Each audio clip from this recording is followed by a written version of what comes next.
It's coming. It's coming. That's probably about as good as we're going to do. Wearing glasses hit me like overnight. Yeah, I'm kind of, when I walk around the restaurants,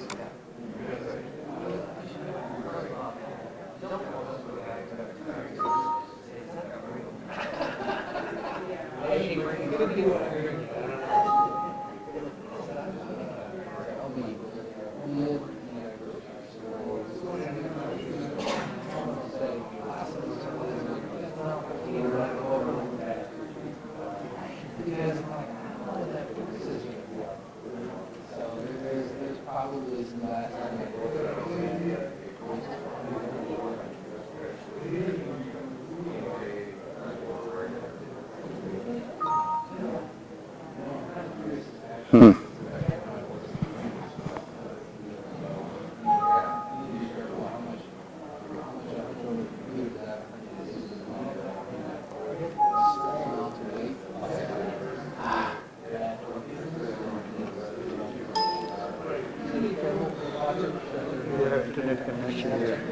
Yeah, it's not reading this.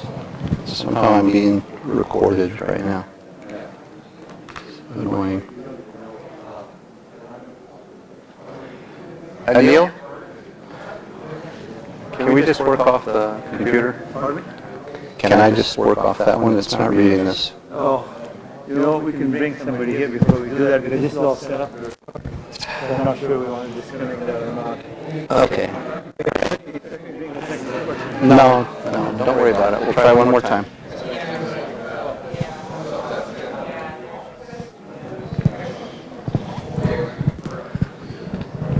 The computer they have is not reading what I have. Where's the normal outlet? Right there.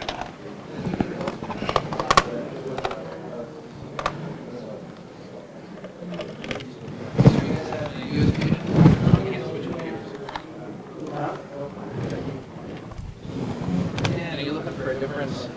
It wasn't reading this. Okay, is that the old GHTC? Yeah, try this. That one is a bit of a pain in the butt because that is actually a copy of the proceedings as like a CD. Okay.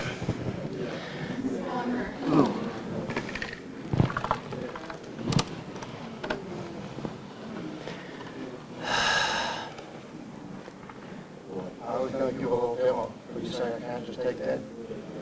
Be okay with it? Oh, is that what you're doing? What's that? It's just open up that browser and shows the video on that server. Yeah.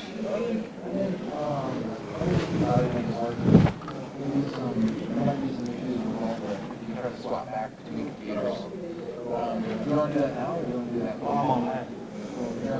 Okay, yeah, if you want to do it last. And it's just, do you have a VGA or an HDMI? VGA. VGA, and you're comfortable moving things back and forth on your computer and that? Okay, sure. So this is you, USB 30FD? Yep. Okay. Okay. That should do it.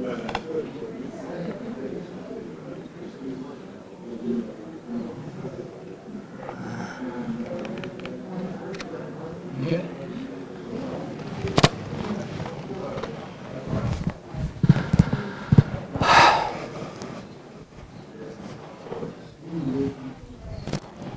Here was one.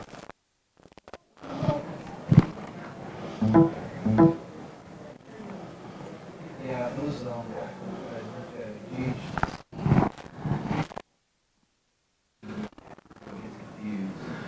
This top one. Yep.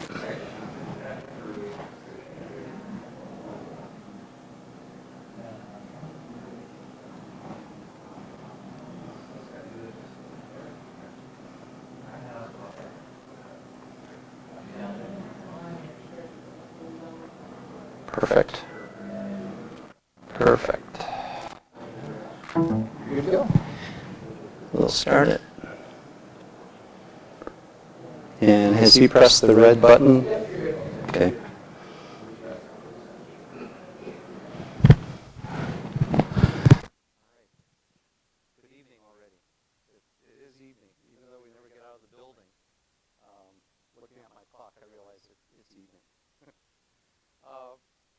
Podmore, Ray Larson, Dan Wessner from IEEE Smart Village. And we'll split our time evenly between three concerns: how IEEE Smart Village speaks to energy, education, and empowerment.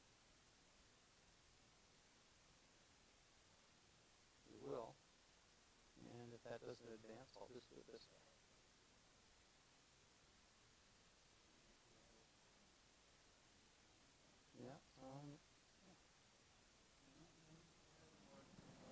It's okay. I'll use the advance. It's fine. Your other thing is on, right? Oh, I'm on. I can hear myself talking. Okay, so you move it. Okay, great. So the mission of Smart Village is to empower off-grid communities through education and the creation of sustainable, affordable, locally owned energy businesses. And the vision is really quite a reach, but every vision should be an extraordinary reach, and that's to bring basic electrical and educational services to 50 million by 2025.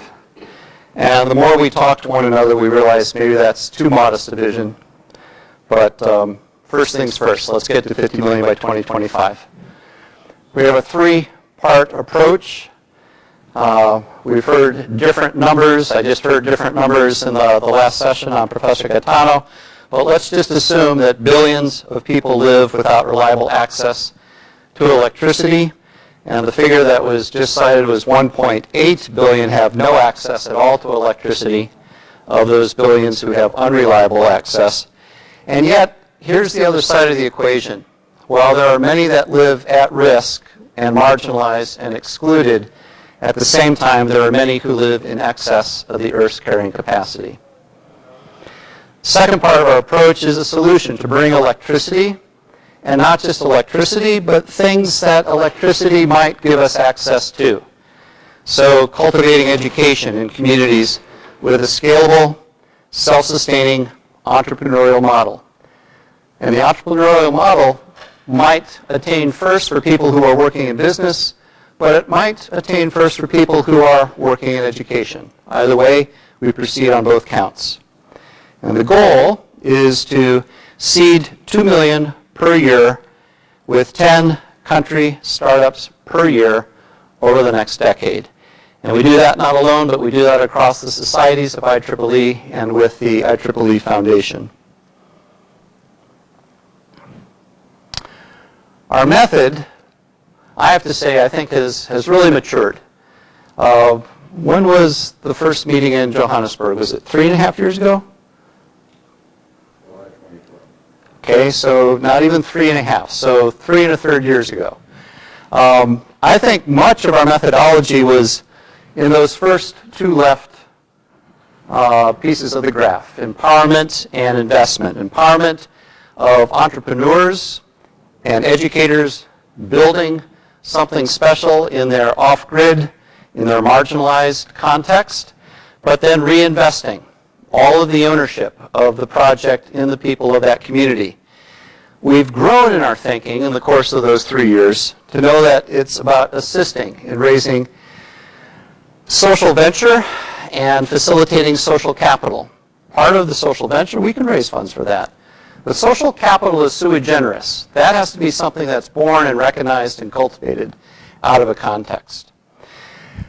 We've also added the linkage of trying to figure out how can we connect all of the IEEE Smart Villages through education, and education working on multiple levels. Education for youth, education for the entrepreneurs who are going to be building the energy enterprises, and then education of development practitioners who are linked through a development practice curriculum that I'll address in a little bit.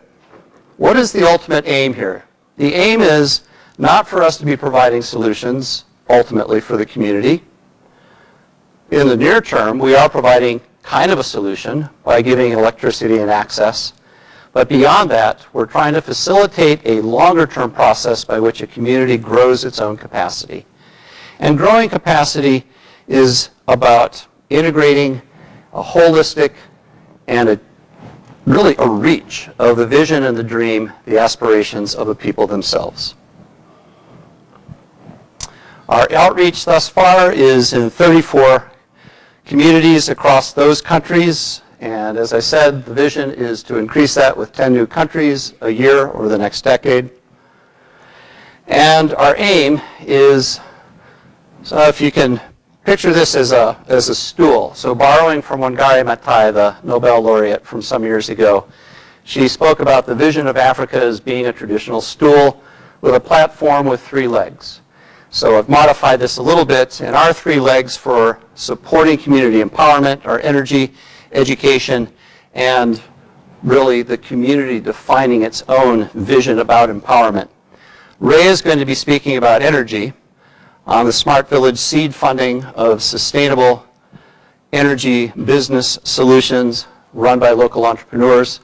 I'll then take the mic back and speak to education, and then we'll pass the baton to Robin, who will speak about communities discerning their own sense of direction, their hopes, their choices, and seeing that as a path of empowerment. So Ray, you have to now wear this so that you're recorded, and take that. It does.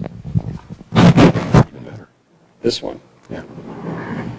Okay, thank you very much. Yeah, it has been a while since we started this gig. I want to be sure I'm not standing in front of all you guys. I will talk, I'm the dirty fingernails engineer number 1. Robin's slightly less dirty fingernails engineer number 2. We'll talk about technical matters, but he's going to be more highbrow and talk about empowerment. The products, our whole scheme, as Dan mentioned, is to provide business based on some standard products as a starting kit, based on some ways of configuring those as to meet a whole range of needs. Speaking of growing our vision, that's grown a lot since we first started, where we took what we thought was an excellent solution for a particular situation, and it did indeed turn out to be. By the way, is this sounding okay? It doesn't amplify it. No, I understand. So we invented a series of little products that we thought were appropriate and affordable as a system, not as an individual product for an individual customer. This is a community solution, and it's started out with, I presume this is a laser? Maybe? Nope. That one doesn't. Wait a minute. Is this center button a laser? Red button. Yellow button. How about that button? All right. Okay, so we started out with a 1.5 kilowatt mobile generator. This was at the time right after the Haiti earthquake, so we thought the mobility was extremely important. And the idea was we could put these things together, ideally in the country, and have them wheeled into a deployment position in an extremely short time. Took no time at all to get them deployed.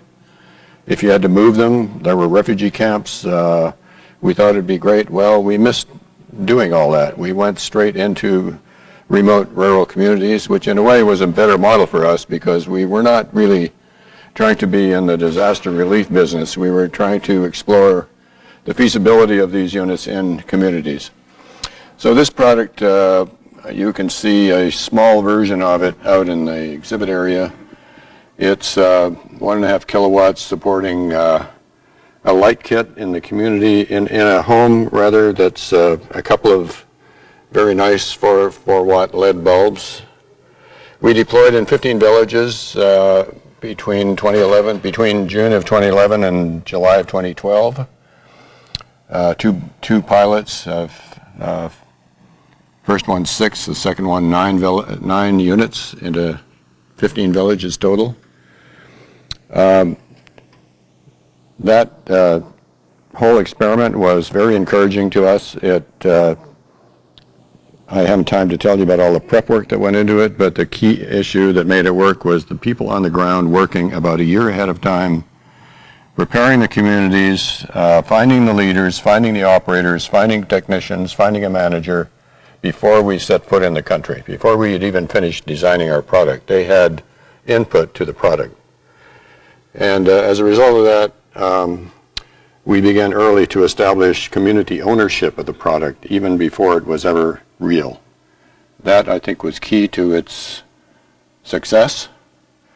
We did have some deployment problems, namely, this is a big top-heavy unit, all lovely package, but as soon as you get off-road, and I do mean off-road, try getting down a path in a rice paddy where the path is smaller than the wheelbase, and you know what we're up against. So that was an inspiration. That, along with some other features, was an inspiration to build a second unit. Pictures of that outside also, but it was a much simpler unit. Wasn't completely mobile, although it had nice features that made it temporarily mobile. We could plop wheels on, take them off later. You didn't need to leave the wheels there. So that got built, and it's only been deployed so far in Cameroon, and a second unit has gone to Malawi, but they're in the stage not of experimenting with the unit per se, because it's the same unit as the first one, but it's experimental in the sense that they're trying to do microgrids and other things, solar home system batteries, battery kits with this same unit. And then we expanded this with we just recently brought out a third unit, which is like half the size of the first two.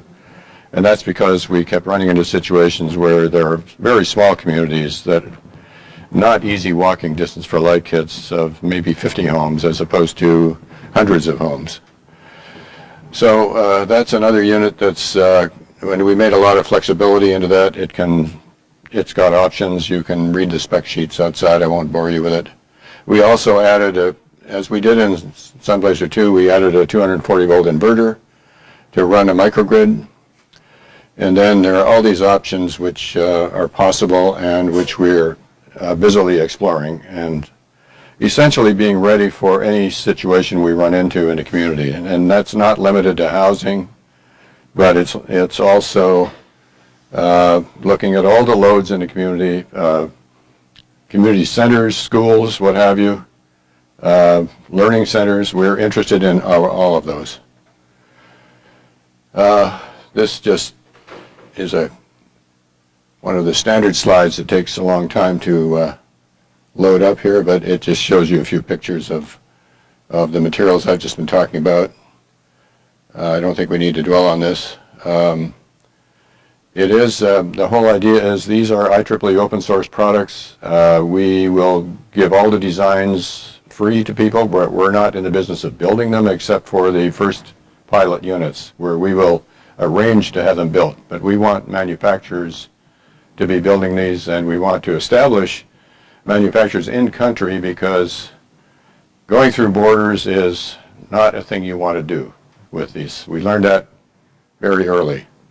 The first way we learned it was the first batch that went down to Haiti. We ended up paying 47% duty just to get them in the country. That kind of blew our little budget. Okay, a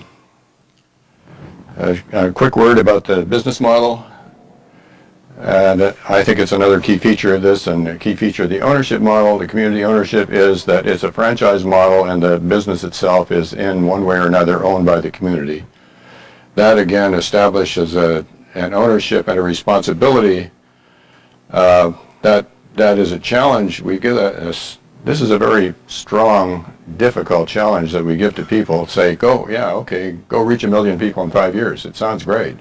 That's our mantra, but this is not an easy problem. Anybody who's done a startup knows that, and doing it in a developing country is even more difficult. However, here's how it's supposed to work. We find a partner that's some kind of a company. It could be new, it could be an established one that we think is a good partner, but somebody who knows something about these communities. They explore with the community and prospective homeowners and business customers. They explore the market with a set of surveys. They conduct them, we do not.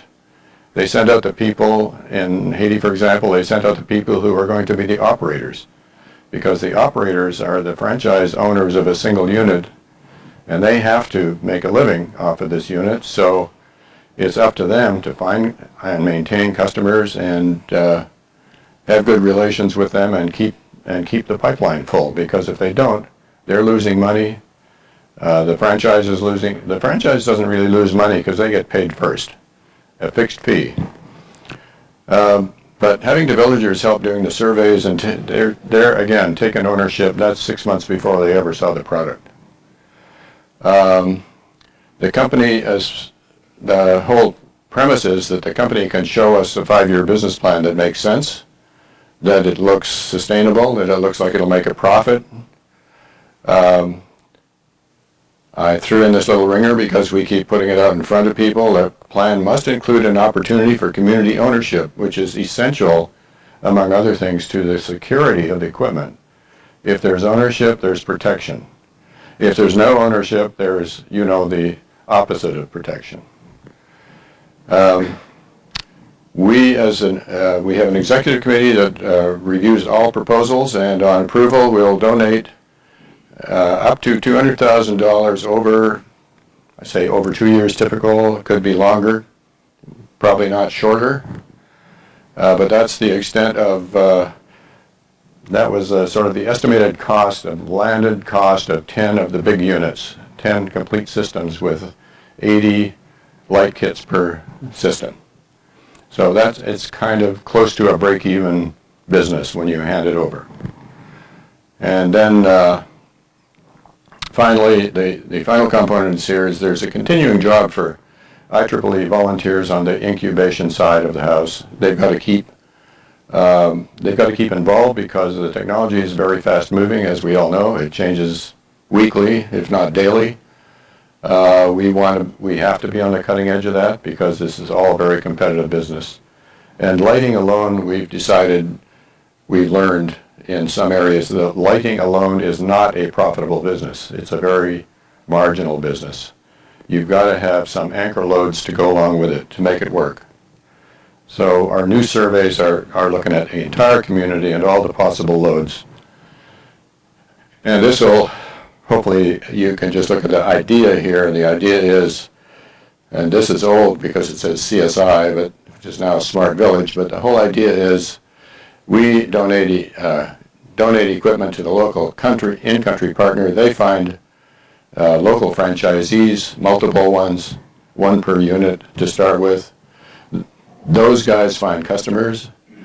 Customers own by serial number. They own a light kit. It's their responsibility to look after it. And lo and behold, they were the first to discover, hey, we've got a little micro business of our own right here in this light kit. We charge the cell phones of our neighbors, and that's a very lucrative business. In fact, they can make enough money to more than pay for the electricity, so they're getting it free. I think that's enough here. Move on. Switch out the mic to. Point the mic.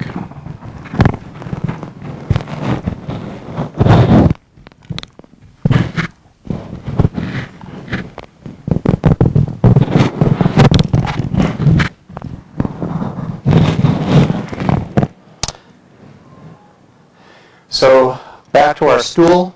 Ray's given you the left column. Let me speak to the middle column, and then Robin will speak to the third.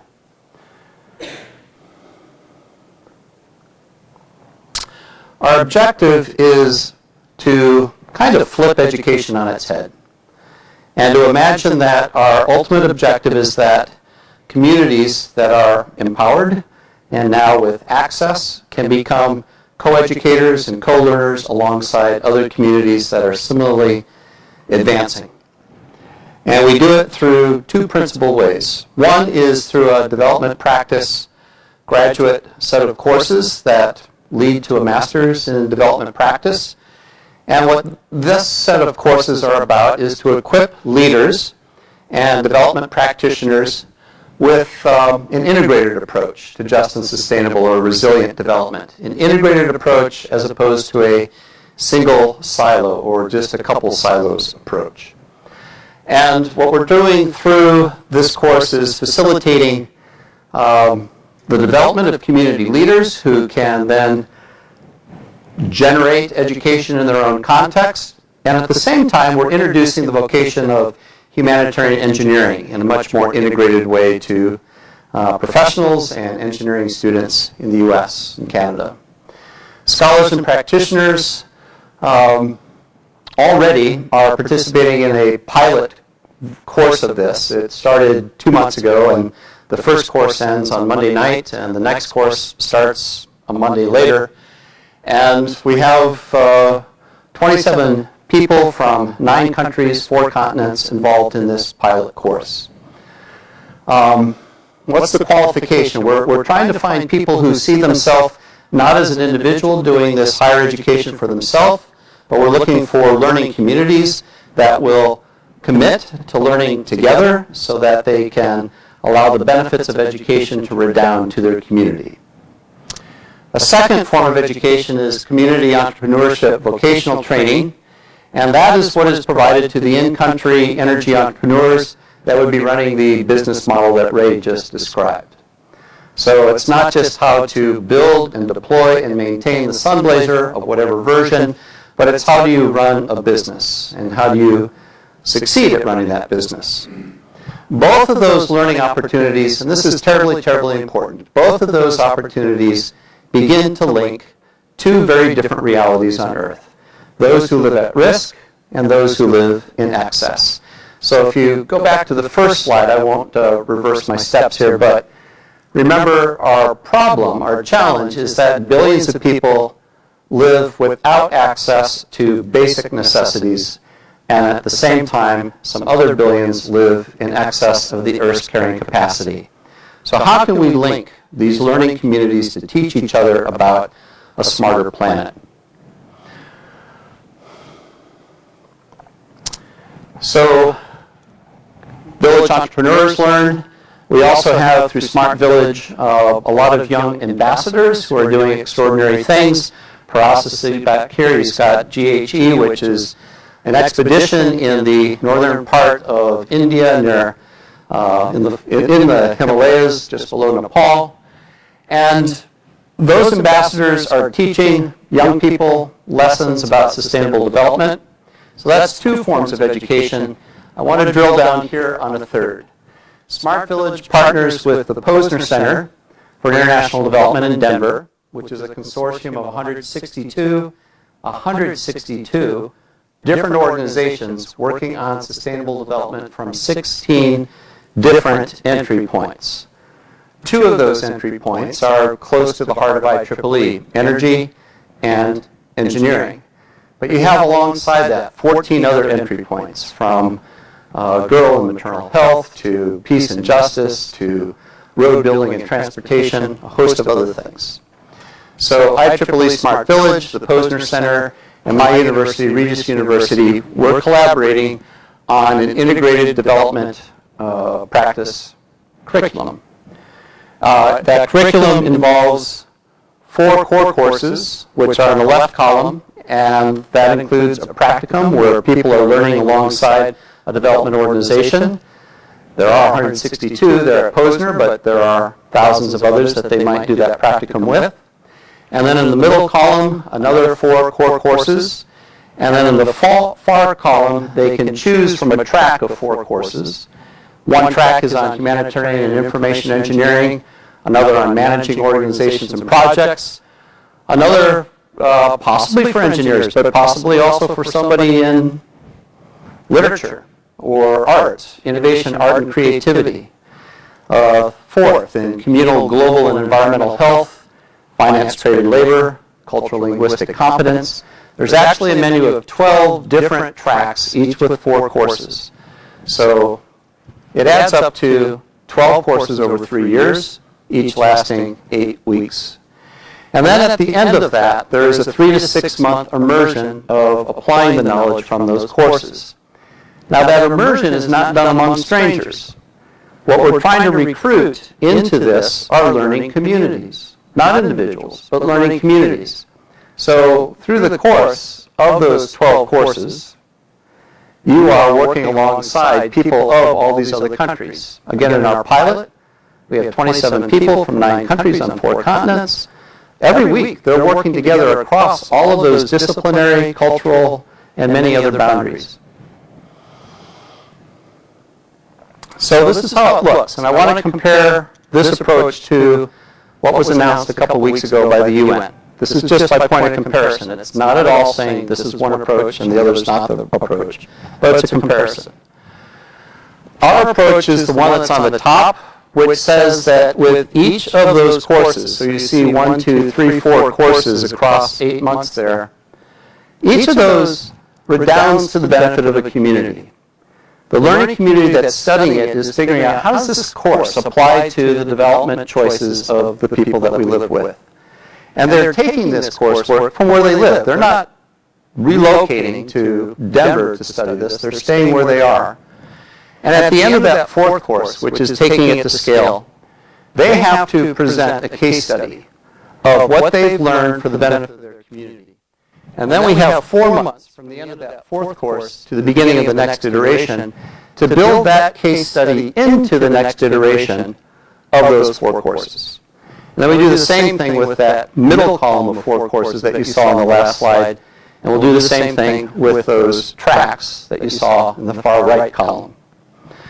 So what's important here is that it's collaborative. It's not top-down teaching, it's collaborative, and the case studies emerge from the reality of those communities.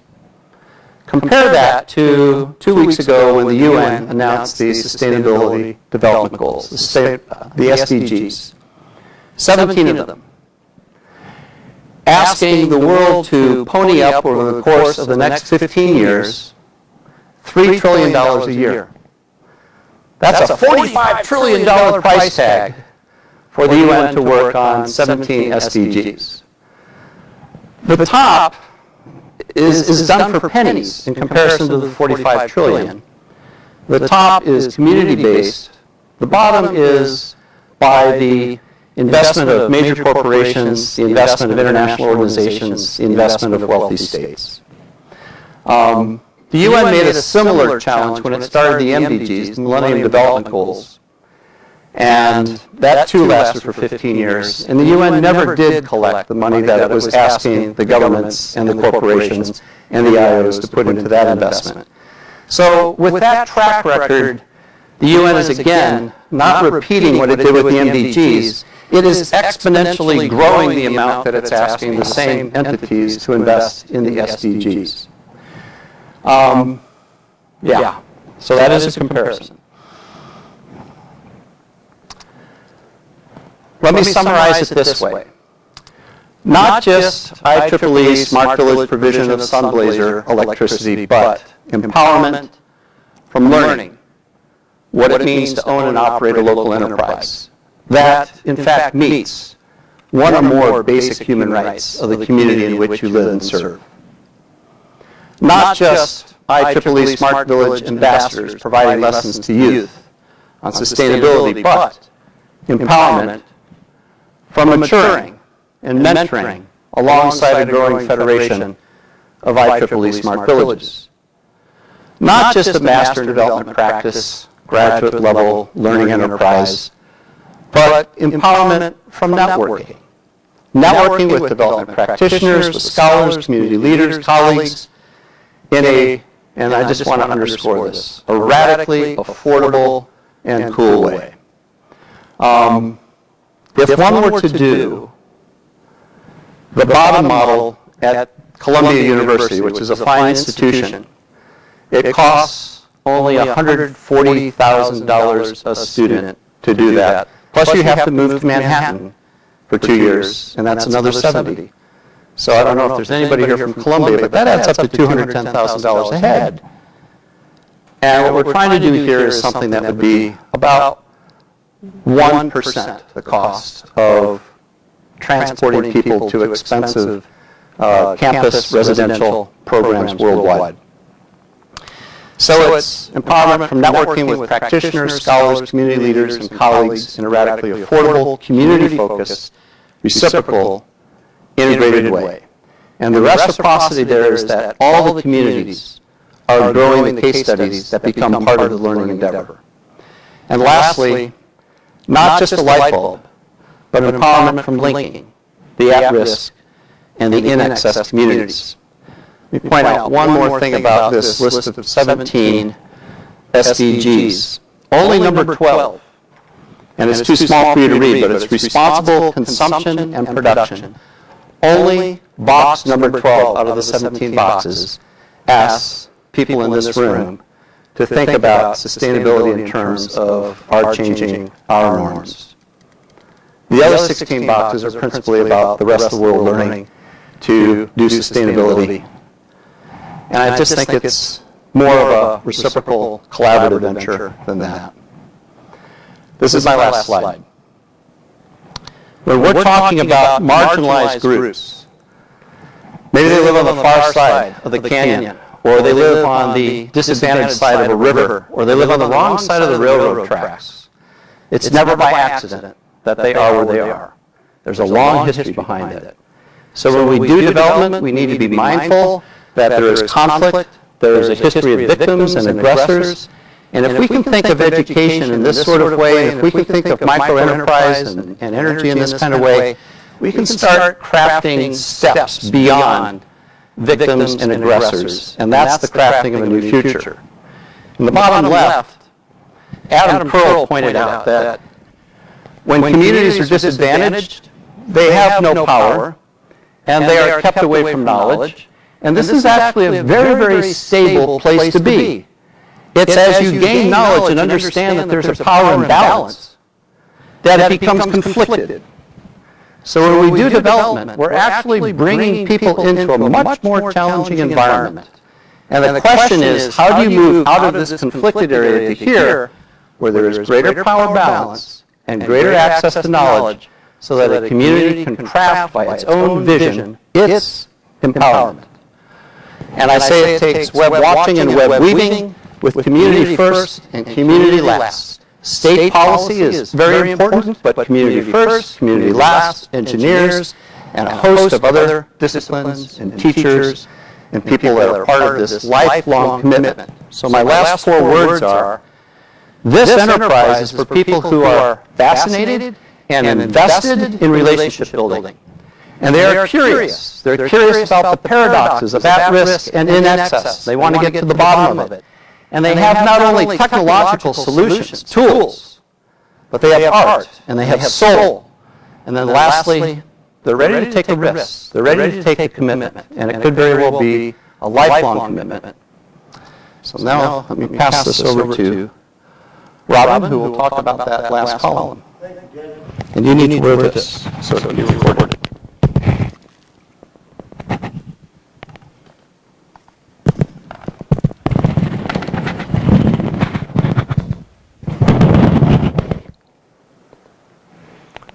Great.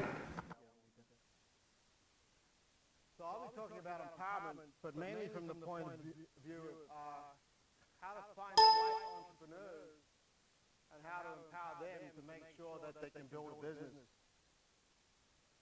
So when we got started, Ray said, let's do 10 entrepreneurs a year and have them light up 1 million people. And I thought, wow, that's a big, hairy, audacious goal. But we have a couple of young entrepreneurs right on track to do that. Right in the business plan, they have a national bank supporting them. But as we look at this, why don't we get 1,000 entrepreneurs and have them impact a million people, and so what have we done? We've impacted 1 billion. And so right now, 90% of the engineering effort goes into serving about 10% of the really advanced population. What we're going to do is we've got to put a lot more engineering effort into serving that last billion. If we've taken care of 8 billion, why don't we just get on with it and take care of the other billion? And a lot of people will say you're crazy. We get a lot of skeptics, and the traditional ways are not working. But it's very, very simple. Imagine there was some intelligent planet decades ahead of us, and now looking down on us, and they say, wow, that guy Thomas Edison was smart. Alexander Bell, he's doing good. Let's recruit him. And they took all the smart people. That's what we're doing to these countries. How would you? You're taking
Thomas Edison, what did he do? He invented the light bulb, he invented DC electricity, the solar generating station.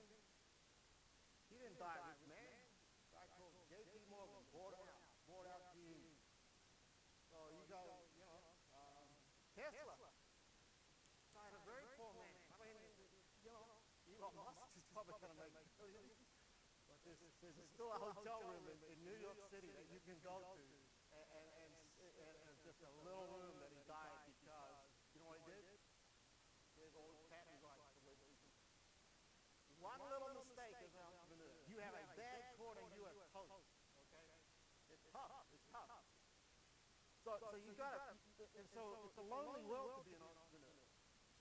For me, I had these colleagues at IEEE that I could call because when it's tough, the banks want to give you money when you got a lot in the bank account, and when you don't have, when you need a loan, they don't come close to you. So what you had, for me, IEEE was a family. I made my real families in New Zealand, but I have really dear friends. Professor Bowles is one of them that are like my brother. In fact, I can have a deeper, longer conversation with him than I do with my real brother. Okay? And I say this thing. There are times when we may disagree like crazy, but we are family and we love each other and we support each other. Okay? Exactly. So we respect each other, and I invite you. Well, the fact that you're all here today means that you're probably all IEEE members. The fact that you're all here today means that you have a great heart for humanity. You're tough souls, tough to make a lot of money. Okay? But trust me, the Lord will reward you in amazing ways that you've never thought about if we can just get out here and serve this humanity. So finding the right entrepreneurs. Well, if someone comes here and I figure that they look like they grew up without electricity and they made it here, that's a really big deal. Okay, they're very special. So, if the Angan Chuka, could you stand up? We just want to. We want to just give a round of applause for every one of our entrepreneurs. Okay. These guys, and we tend to be modest. As engineers, we get something done, and then we move on and do the next thing. So what? These guys won the President's Change the World Prize in 2009 for $1,000. And then they step that up and they get the U.S. Africa Award for $100,000, and they step that up and they get the next one for about $700,000 finance all over 4 years. And we are so proud. And they literally, I'm sure the Prime Minister knows about you and the management of the bank industry. We want to give these guys a chance because we don't think that the traditional utility will get to them, okay? And they tell the traditional utility, don't worry, there's plenty of business. So in some ways, we are competing with the traditional institutions that are funding education, agriculture, and education. And there's a revolution happening, and they're not moving fast enough. Thank you, guys. That's great. So, assuming they get these new three systems done, 200 homes, 25 megawatts each, their plan is to light up 1 million people. And so, Lou was a huge part of getting the advancing technology for humanity as a tagline. And so it's great to see you all here. So we've got to find more. And I don't know what it is, whether it's 1,000, 1 in 100. How many people have it where you want to really, you got to work extra hard. You get to work for yourself, so you get to work 7 hours a day, 24 hours a day, 7 days a week. Okay? But you have to be passionate about it. It's not, to me, it drives my wife crazy because she thinks I'm having fun at the office every day. I used to rob you having too much fun. When are you going to get serious? But it is. It's amazing. So, if you want to become an entrepreneur, talk to us. If you have a friend that you'd like to work with to help, talk to us, because we've got to start really, we'll be putting solicitations on the website, IEEE-smartvillage.org, but we really want someone that knows the local territory. So if you've got a friend in any African country, if you're from America, find a partner and really start working with us. So the first step is how to find those entrepreneurs, and I really think through IEEE we can do that. The next thing is how do we help them stay in business? And there's so many simple things that after the fact are always obvious, but before the fact you just don't think about it, okay? And one of the definitions of an expert is someone who's made all the mistakes in a very narrow area, okay? So the beauty of it is that we're asking these guys to share their business plans, okay? There's I can't name another corporation that can attract the level of talent that we have or empower the local villages to create jobs. You can become an employee, but it's not the same to be just an employee, okay? We are looking for those that really have that spirit, and then they become the role models for the rest of them, okay? Because there's no good. So that's it. You are role models. You're creating jobs. You're getting articles. So it's just awesome to see what you're doing, okay? And we want to help you because that time when you say, I'm going to leave that nice secure job with the copper company or the utility or the academic. People ask me, well, didn't it seem risky? And no, I say no because I thought out the plan, okay? And we don't want you to do that ahead of time. Stick with that. But we'll get you to the point where we help you make a decision that now's a good time. You've got your installed base of systems, the customers are loving you, and you've got that security. And so one of the things Ray has pushed is we don't want to be in the product sale business. That's a short-term relationship. We want to be in the micro-utility business. And Lukonge, we've been talking about in Zambia, we think people will pay $15 a month. Is that a good number? Forever. We want them to say, hey, you can join the IEEE Smart Village, and we'll help you not just with electricity, but we'll keep giving you more. We'll give you the education. We'll give you the TV, and what family wouldn't want to help their kids get out, you know, and so we're learning. You all are helping us. We have to be deep listeners, okay? Just because I have a fancy degree, you shouldn't listen to me, okay? One of our best engineers, Ron Karagoris, is totally self-educated, so we respect the fact that the guys that work with your hands and you really know what's happening. So, we would like you to be in it for life, but if, you know, Son Edison offers you a couple of $1 million, we will have to be philosophical, okay? That's your choice, all right? So again, we know that you all could come to America and make a lot more money, okay? And even though you're a non-profit, even though you may be a profit-making company, you are living on basically a sustenance level, and you are doing everything you can to put the money back in the business, which is to serve those customers. That's just in your blood, isn't it? Okay? And so I know a lot of people want you to really change. It's not just giving them, it's changing lives, giving hope. And that's the way to empower people. And I was just fortunate. I had some wonderful mentors. Robert Larson was a previous president of IEEE.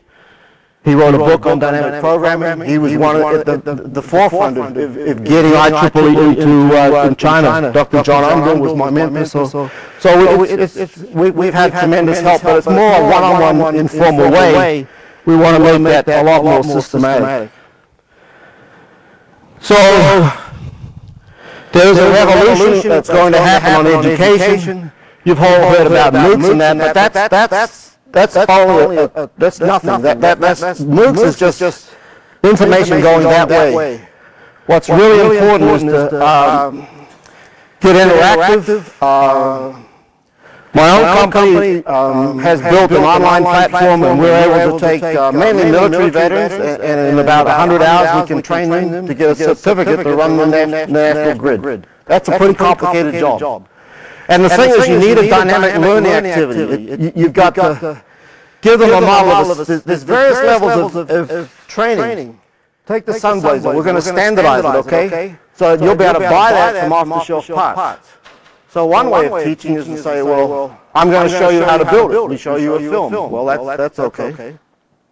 Another way is to give you step-by-step directions and a movie, and you can do that. Another way is to not give you any directions and just a bunch of parts, which sometimes Ray has to deal with and say, do it. And another way is to say, we want you to go build a Sunblazer. So the idea is you can do so much online. And by getting standard products and getting standard business approaches, which we're going to get from learning from you, you guys have to keep telling us what's working and what's not working. You wouldn't believe the amount of interaction we've had in this conference, okay? From Paras in Nepal, please stand up, okay? So Ichuru, amazing. He's taking solar systems in on donkeys and horseback to 16,000 feet, and you can go on a 2-week adventure and go to amazing, beautiful places of the earth and light up a village that's been in the dark for hundreds of years. So Alex, you got to check that out. Okay. But also he's got all the suppliers and he's built his own charge controllers and he's got all the. So there's a good chance he'll be shipping container loads of stuff to Africa. Okay, because he's figured out the good supplies. So So by helping each other, we hope you'll never be lonely. Okay. You can call Ray or I anytime, night or day, okay? So you don't. So, and that's the main thing. And we are making lifelong friendships, aren't we? Huh? That's the beautiful thing about it. You guys are coming here together, or Niall's going on a mission trip to Zambia, and you're building friendships across the world. So that's pretty special. So I think we are small, but we've got some amazing success stories. Lakonga, just want to introduce Lakonga Mackay.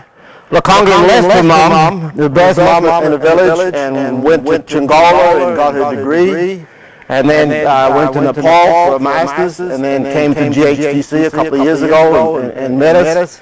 And now she's back with a birth mom lighting up the village, and she's working with Seattle University, and she's our first woman smart village entrepreneur in Africa, and we have amazing expectations for you, Lakonga. Congratulations, okay? And of course, I call him the granddaddy that got us started, Dr. Martin Lebo. Stand up, Martin. No, he's not that old. But Martin is from Cameroon, and he joined us in a very... There's so much wisdom that comes from this young man. I mean, he started out at the back of the class writing in the dirt and got the teacher's attention and decided to be a physicist and came to the U.S. and then said, hey, I'm going to give back. So he has an amazing level of experience, and he's starting a whole school there, okay, to take more... You know, and these entrepreneurs are very, very smart, but they haven't had their hands dirty, okay? And we're having to coach them and getting them really practical. So you really need people with the right mind and the right heart, and teach them how to have good hands. And we're looking for Renaissance people, aren't we? Okay, people that can do it all. So, yeah. So thank you, Mike. It's been great. And then Mike Wilson, where are you, Mike? Well, I want the entire steering committee to stand up. Come on, you guys. Okay. Mike Wilson, Ravi, Mike, Ray, Dan, who else do we have? These are guys that are really doing everything we can to help, all right? So let's give them all a hand. Thank you very much. And so it's not, you can get a lot done. Ray came out with the idea, let's run a webinar every Monday. And for 1 hour, 7 to 8, and we want you to participate. We need people to help with fundraising. And there's not many engineers that like to get up and ask people for money. But so fundraising, technology, finding new partners, and then the operations, keeping things running. Okay. So, and we need good writers, okay? We desperately need people who can keep our website up to date, all right? So, if you can find someone like that, and really will give you a lot of good direction, but people who are willing to listen and take good notes. Niall just went to Zambia. And just spent the whole time there. His goal was he had a really nice camera we had. And said, we want you to take good pictures. So getting You have a chance to work with experts in the field. You could go do a business degree at Harvard or whatever, 125K a year, but I truly believe if you work with us, you'll get so much great experience, you'll have a chance to learn amazing things from the peers that are around and from what's happening in the world. So I think so what we need to do is open it up for questions. If you're not part of Smart Village, you know, ask us seriously, see how you can help, because you all came here for a reason, I'm sure. Okay?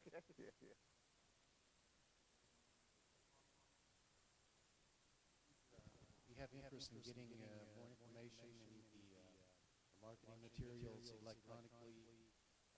Please leave a business card on the back table at the conclusion, and we'll make sure that we add you to our mailing list. We'll email out materials that you can return and share with your colleagues, business associates. We'd like you to all do your part to help promote the program if you can.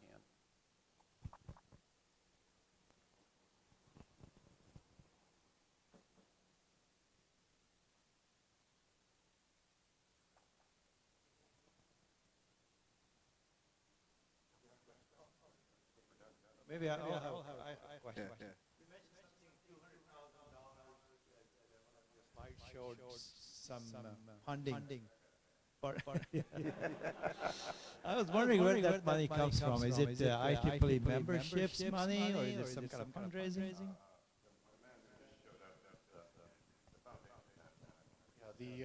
Actually, there's a number of funding buckets where the money comes from.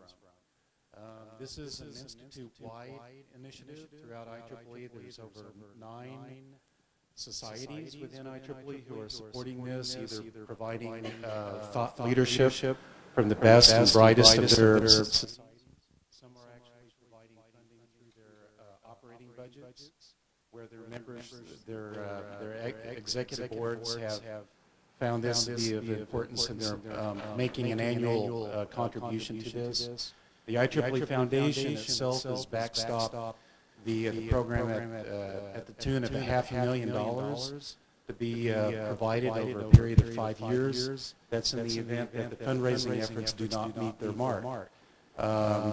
We also are trying to get corporate sponsorship and also funding support from the IEEE members themselves. So there's a number of funding buckets. This year's budget is $1.3 million. The objective is to get to $2 million next year and $3 million as the program matures. So $3 million to support the program. That's not done in a vacuum. It takes a lot of people to get involved, and individuals who have personal contacts within industry and with foundations. Those types of connections are extremely important in this operation.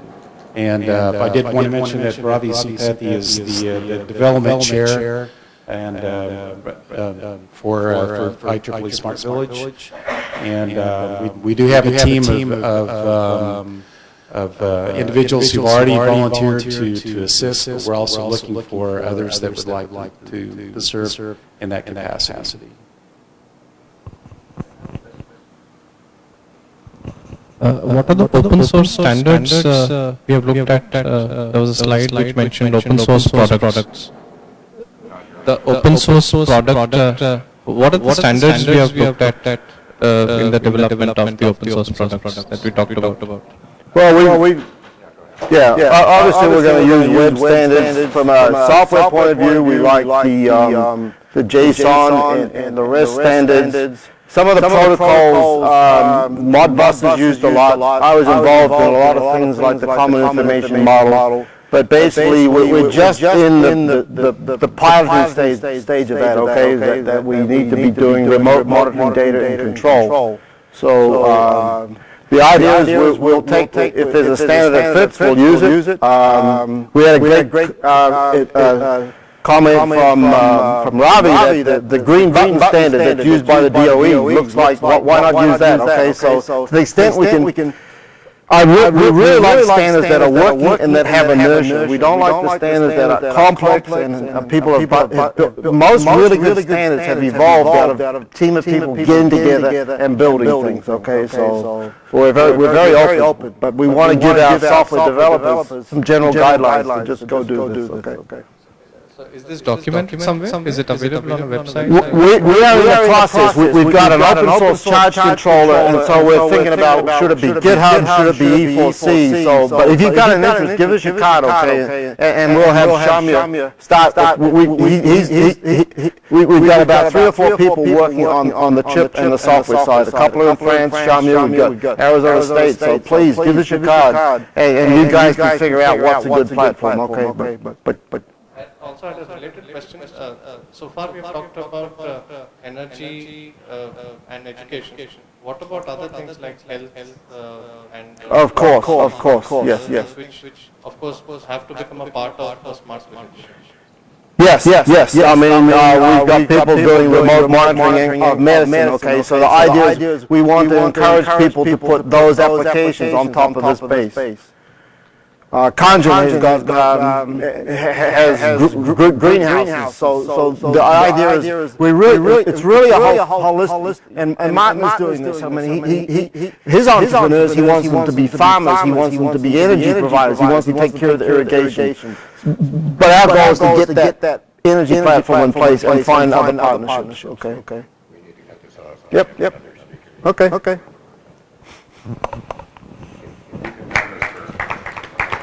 Yeah.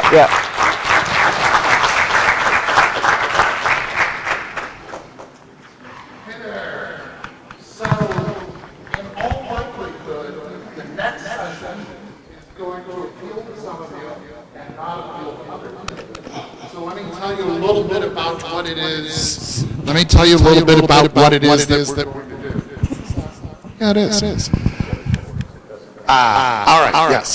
So, the next session is about scaling innovations, and what we're going to be working with is an assessment of different of your innovations to see what pieces are in place, what pieces aren't in place, and really give you a sense of like how far along is your innovation in the process of becoming suitable for scaling in the overall ecosystem. So we've got an assessment model that we've been working on. I'll be honest with you, you'll be part guinea pig, part learner. So you'll be testing the model, and we'll also be hopefully helping you out looking at the innovation itself. So if that doesn't sound like it's a good fit for you, I understand there's a bar down the hall. So feel free. There's no feeling bad if you want to exit. And if this does sound like a good fit for you, we're going to be working at the back tables. Go on ahead and grab a spot at the back table. All right. So one way or another, you've got to stand up. You can put this on so everything will be recorded. You don't need to.